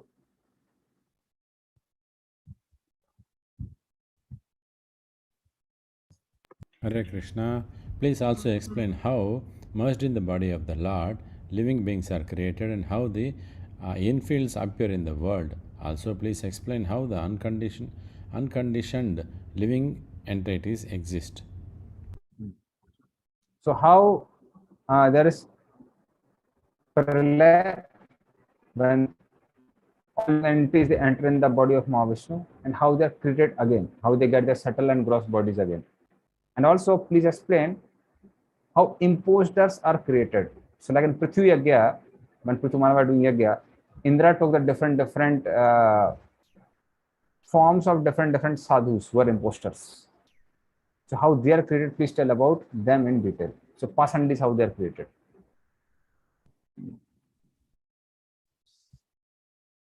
And also please explain about Nitya Siddhas, who are unconditioned living entities, who are eternally liberated. They are not conditioned by living entities, sorry, by the modes of material nature. Please explain about them also. Last one, 25.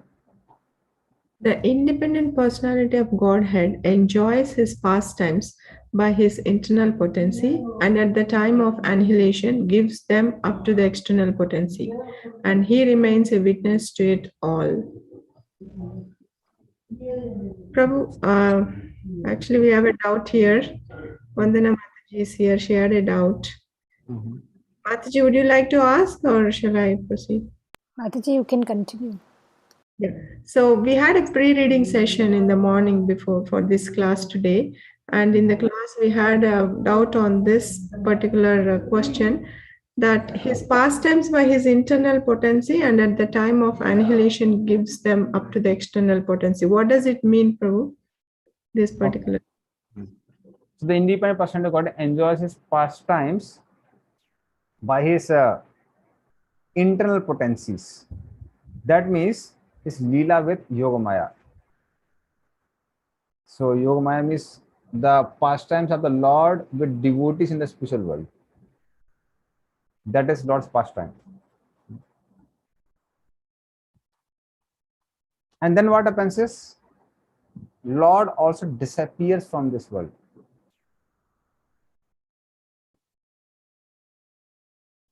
So at the time of annihilation gives them up to the external potency. That means Lord performs his pastimes with his internal potency during the creation.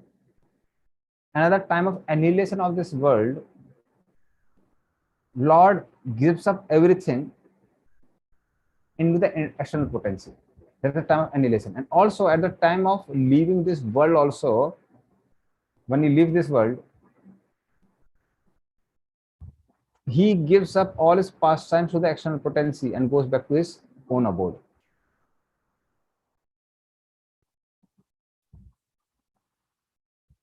And he remains a witness to it all. So that's like okay. So I'll explain it in two terms. One is in term of creation, another in term of his own pastimes when he descends in this world. So Lord always deals with his internal potency only. But for the Lord, there's no difference between internal and external potency. So when this universe is manifested, he is dealing with this internal potency. And when there is annihilation, so that time he winds up the entire thing, and then the matter becomes unmanifest, and that's called external potency of the Lord. Matter is called external potency of the Lord. So it becomes separate from the Lord, while Lord keeps all living entities with him. And during the creation, maintenance, and destruction, Lord just remains witness in the sense that Lord doesn't personally interact with matter. As I told before also, unless until somebody becomes a devotee, Lord doesn't deal with that devotee. Lord deals with that person in terms of laws of material nature. And in that sense, he's called aloof from the modes of material nature, because he has made a system and things work according to a system. So let me give another example. In general, what happens is, when we enter in a shopping mall, so it may seem that things are going on automatically. You go, pick up things, put in your basket, come to the counter, and immediately you get a bill and you pay the price. So somebody may seem, oh, things are going on automatically, but there is a shopkeeper who has made the entire thing and put things into the process. So basically, we are going through the system made by the shopkeeper. But shopkeeper has made a system, and now he's staying in his home. His employees are running the whole show. So in that sense, he's aloof. But who is doing this? System which he has made is doing it. So the system which he has made is called external potency. And he is still aloof from it. So he remains just a witness. Oh, things are functioning, I'm getting profit, that's all. Now the difference between a shopkeeper and the Supreme Lord, in the sense that for Supreme Lord, there's no external potency, there's only internal potency. So in that sense, when Lord is dealing, he's dealing with internal potency. At the same time, he's aloof from it. He doesn't get involved in the system.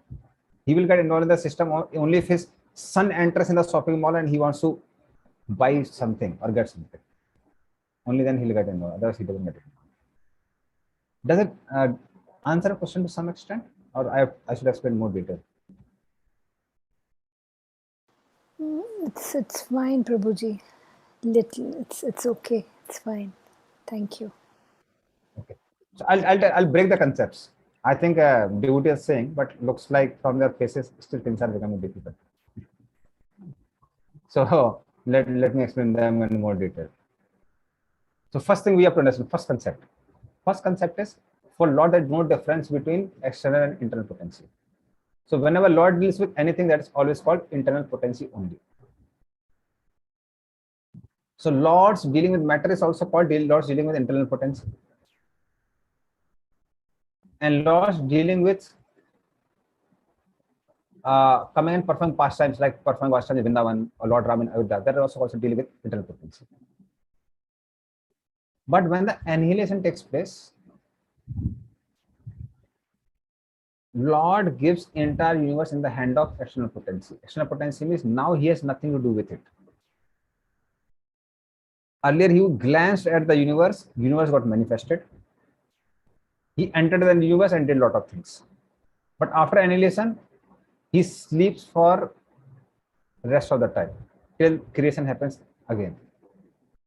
Because he deals with matter only for the purpose of facilitating living entities. Otherwise, he is aloof. Then it becomes external. And during both creation and destruction, he remains as a witness in the sense that he makes the system and things work according to the system only. So that's the work of Paramatma. So if you connect all these three concepts, then we can understand this. Lord always deals with internal potency. When there's annihilation, he has nothing to do with it. In that terms, it becomes external. And during both annihilation as well as during the creation, he's just a witness. He doesn't play with the system in itself. He doesn't indulge with the system. So he just remains a witness. So Prabhuji, both creation and annihilation is his external potency, right? His external energy, both, even the creation and the material world, creating of the material world, correct? So when Lord is creating, it is called external, but it is also called internal for the Lord. Okay. It is called internal for the Lord. It says that he's enjoying his times by his internal potency. Right? This is different, isn't it? But creation and annihilation, both is his external energy, and spiritual world is his internal energy. Yeah, but for Lord, even the creation is called internal energy only. It is external for us, internal for the Lord. Okay. For us, material energy punishes us, internal energy nourishes us. But both internal and external energy are under the control of the Lord. That's why, in that sense, they are called internal. And Lord becomes interested in it when creation takes place. When destruction, he has nothing to do. Your voice is breaking. When creation takes place, okay, it's breaking. Not supposed to break for everyone. Is it breaking for everyone? Fine now, I think. Because what happened is at least my signal is showing to be very good now. Not supposed to break. Okay, maybe I can put the mic near my mouth. That may help. So that's why the difference between international is for us, not for the Lord. But actually, it is really external when there is annihilation, because Lord is worried about matter till there are jivas. No jivas, nothing to do with matter. As good as that. So that is how it becomes really external. But during both creation and what do we say, destruction, he remains witness. He doesn't indulge with the system. So this is the best I could explain. Anupama Radharani Mataji. Prabhu, in terms of, in the purport, it is mentioned that when he desires to leave the world, he creates the pastimes of killing his own family members, that is the Yadu dynasty, and remains unaffected by such annihilation. So, the other pastimes that he did, that he performed, does it mean to say that he was involved or he was affected by that, but in the pastime of killing his own family members, he remained unaffected? So how do we understand this versus the other pastimes that he performed? Okay. So now, if we take this particular same verse for Krishna or for Lord Narayan. So when he comes and performs his leelas, he performs his leelas using Yogamaya. Yogamaya potency, not with the Mahamaya potency. But when he leaves this world, his eternal associates and he himself, they just enter in the Aprakat Leela. So there Prakat Leela is manifest pastime, there's Aprakat Leela which is unmanifest pastimes. So that is how he enters in that particular Leela. And things like annihilation of Yadu dynasty are left for external potency. So Vishwanath Chakravarti explains that the Mausal Leela happened between the demigod counterparts of the members of Yadu dynasty. That's why it's called. So it's called of. So the two people of the Yadu dynasty. There was an associate of the Lord. There was a demigod counterpart. Hare Krishna, So, Prabhu, your voice is breaking up. Can't understand. We can't understand what you're saying. What I'll do is I'll stop. So what I'll do is I'll stop my video and Am I audible now? Better, Prabhu.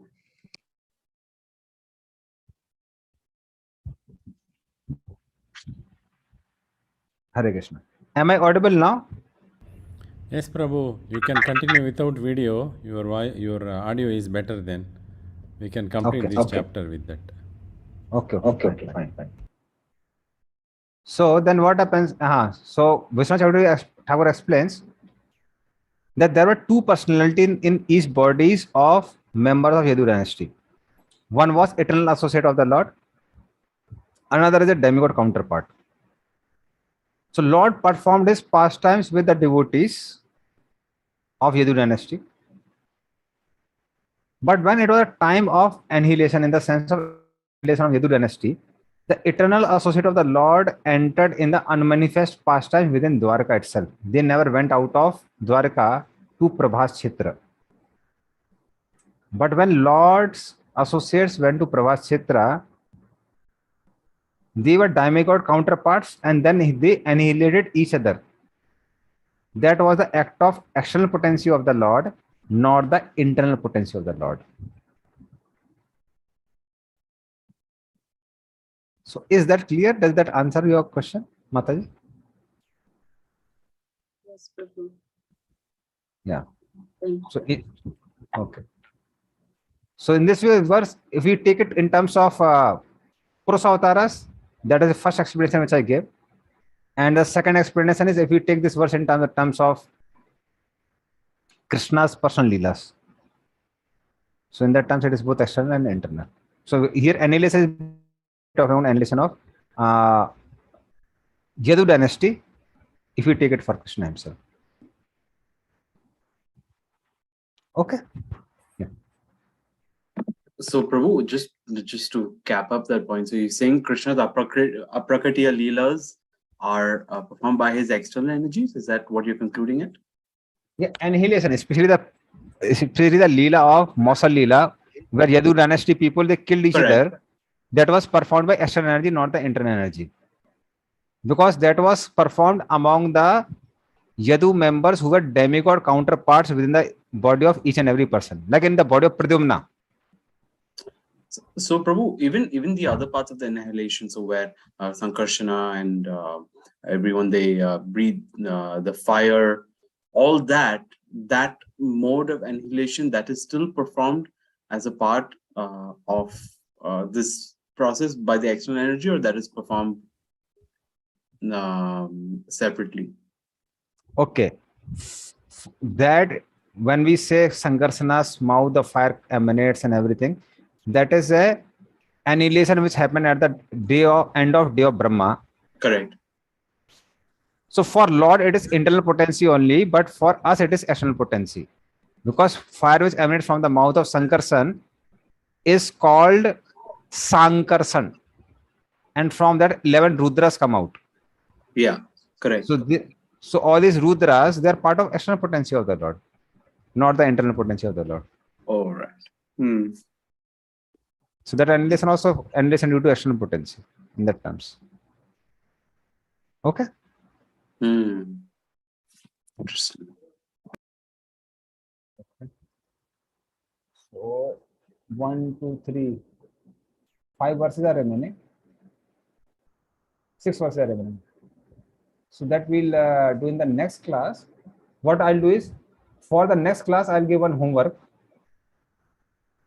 So maybe we can divide the devotees into 6 groups, and then they can present in the next class. So is that possible, Jagontru? Can we do that? Yes, Prabhu. We can do the breakout rooms. Okay. It's possible. So what I'll do first, I'll show you the 6 group works, and then we'll divide devotees into different groups. So just a minute, I'll share with all of you.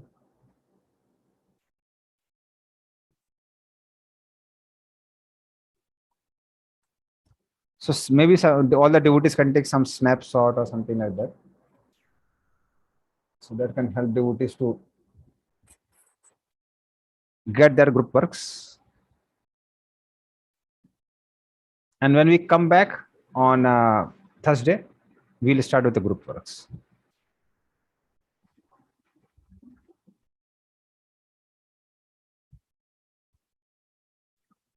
So when PEA is given, it is a personal application.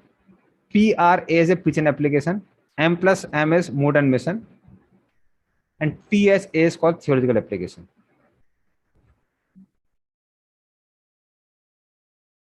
So you have to like comment on these topics from the verses which are given in the end of each passage. So from 2.7.46, you can bring out themes on this topic. Lord will send a bona fide person who can guide one. The loving repentancy of the Lord is more kind and easier to approach. So you can pick out points from that and take out some examples from the life of Prabhupada, other devotees, other acharyas. Group number 2, you can take out talk about Krishna's extraordinary qualities from 2.7.26 to 35. Group number 3, the importance of preserving and distributing the message of Srimad Bhagavatam. You can search from 2.7.51 to 53. How it represents Prabhupada's mood and mission. 2.8.5 group number 4 can tell about how a single pure devotee of the Lord can deliver all the fallen souls of the world. Maybe you can also explain about some examples from other scriptures also. And how every devotee should be very enthusiastic not to only perform his daily rituals of devotion service, but also preach. So this is both for group number 4, the preaching spirit. Group number 5, inquiry is essential for immunity to all of the offenses. The importance of inquiry from 2.8.7. And 6th group, so those who are addicted to habits of passion and ignorance, they can't enter in higher planetary system by electronic mechanism. So you can elaborate on that with Prabhupada's comments on moon landing, etc., which you find in Lilamrit. So these are the 6, and all devotees can take snapshot, or one devotee can take a snapshot and put it in your WhatsApp group so that all devotees can see it. And then we'll just divide them. Yes, Amrita Padma Mata. Hare Krishna Prabhu. Theoretical application means what we should do, Prabhu? Theological application means you can see that how this is more applicable for the modern world where people are very eager to go to higher planetary systems by mechanical means. And you can substantiate it by the comments of Prabhupada on moon landing. So Prabhupada's comment on moon landing, you can find it in Lilamrit as well as in different lectures he has commented. And some other places also he has spoken, including this verse of 2.8.4. So you can mention all of that. So you can present in such a way that you can give the whole present in 5 minutes. So that we can just complete things in 30 minutes.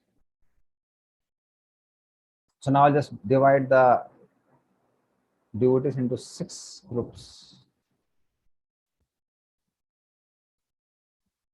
So I'm just creating it.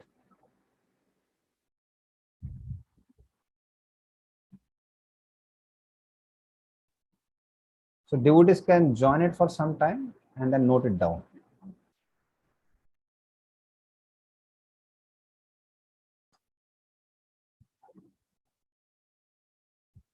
And then you can just come out of it.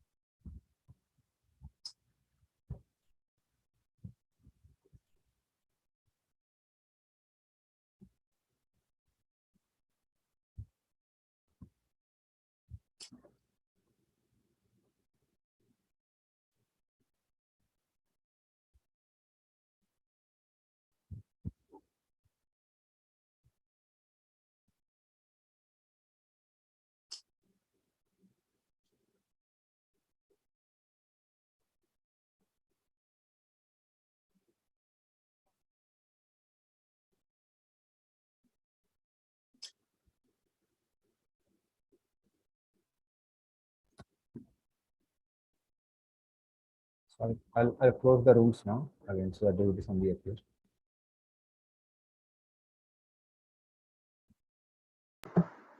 Sri Rupa Mataji, you have to join room number 4.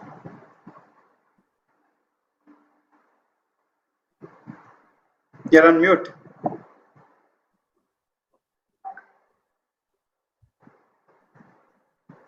Prabhu, my mouse is not working, Prabhu. Okay. Anyway, devotees are coming back. I think. Yeah.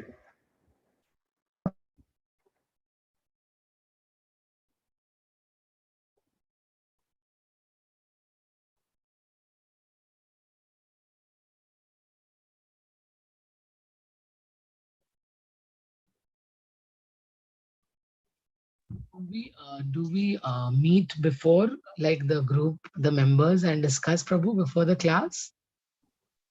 So that maybe. Yes, Prabhu, Well, we all have the same doubt. So Jagantu can maybe tell if they can devotees, how devotees can meet and discuss, and is there some possibility like that? Yes, Prabhu. Even yeah, we can. If they log on next class 10 minutes before, maybe they can discuss together. Is that okay? That sounds good. We ourselves individually can read and study, and then before the class as a group we can discuss and then present in the class. Yeah.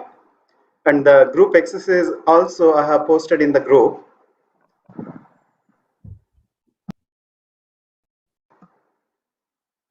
So I hope all the devotees are. Yes, Prabhu. Okay. Yes, Prabhu. So group number was also there. So according to the number, we have to select the question. Yes. Yes, Prabhu. Yes, Prabhu. Okay, Prabhu. Thank you. Okay. So can we end here? Thank you, Prabhu. Vandra Jai. Gopal. Jai. Dhanyavad, Prabhu. Thank you, God. Hare Krishna. Krishna Prabhu. Hare Krishna devotees.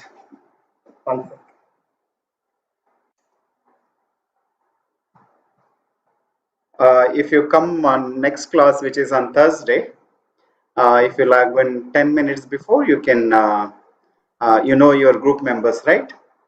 So you can discuss. We'll create a breakout room again in the beginning of the class. Maybe you can discuss. Then you can present to the whole class. Okay. Hare Krishna. Anyway, we will start a little early. So whoever can make it, please log in early and you can discuss. Okay. Thank you very much for joining. Yeah. Anand Gaur Prabhu, are you there? I think Prabhu has left. Okay, we are really sorry for little inconvenience as far as the technology is concerned. The internet was very poor. I'll speak to Prabhu and figure out how can we resolve this another 2 classes. Okay. Thank you very much. Okay. Grantra Srimad Bhagavatam ki jai. Anant Gaur Sundar Prabhu ki jai. Nithai Go Premanande Hari Hari Bol. Pancha Kalpatarubhyascha Kripa Sindhubhya Evacha. Patitanam Pavanebhyo Vaishnavebhyo Namo Namaha. Anantakoti Vaishnavrinda ki jai. Srila Prabhupada ki jai. Nithai Go Premanande Hari Hari Bol. So with your permission, can we end the session? Yes, Prabhu. Thank you. Nithai Go. Thank you.